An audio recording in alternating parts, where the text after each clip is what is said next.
For millions of people, sports are everything. The highs, the lows, the drama, the adrenaline, the tribal unity, the escape from everyday life. But what fascinates psychology even more is the silent majority who simply do not care. They don't watch the games, don't memorize stats, don't choose teams to die for, and don't feel the emotional earthquake that fans around the world experience with every win or loss. The question is why? What makes them different? What disconnects them from something that so many others embrace with passion? For some, it begins with a sense of fairness that feels violated every time they see athletes making millions, while teachers, nurses, and essential workers struggle to pay bills. These social justice skeptics cannot unsee the imbalance. To them, sports become a symbol of a world where entertainment is worshipped and genuine societal contribution is undervalued. They detach not because they hate sports, but because they can't reconcile the moral math behind them. Then there are the struggling realists, people who don't have the luxury of spending hours watching games because their lives are consumed with survival. When you're fighting to stay afloat, every hour watching someone else win feels like an hour stolen from your own fight.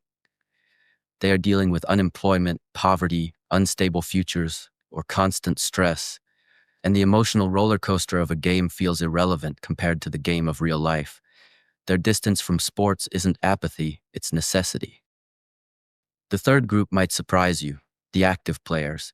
These are the people who love sports, but on their own terms. They run, jump, sweat, compete, and pour their energy into the game itself, but sitting on a couch watching someone else do it, that feels empty. For them, the thrill exists only in participation, not observation. They crave the adrenaline of being in the moment, the physical involvement, the immersion.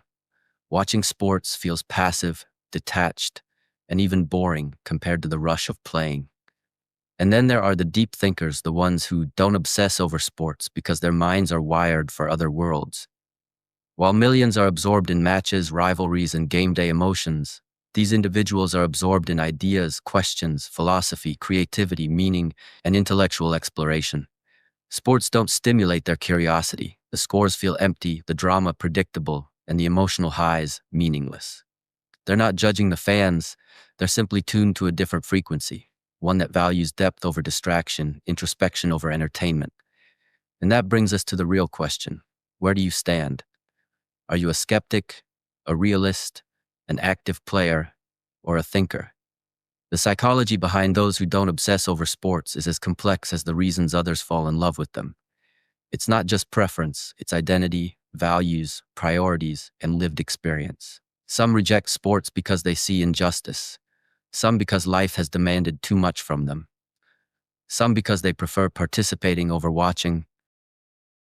And some because their mind simply lives elsewhere. At the end of the day, it's not about whether you watch or not, it's about what you choose to value in a world overflowing with distractions. Understanding that choice is understanding yourself. And if this made you think differently, subscribe to the Knownsense because here we go deeper every day.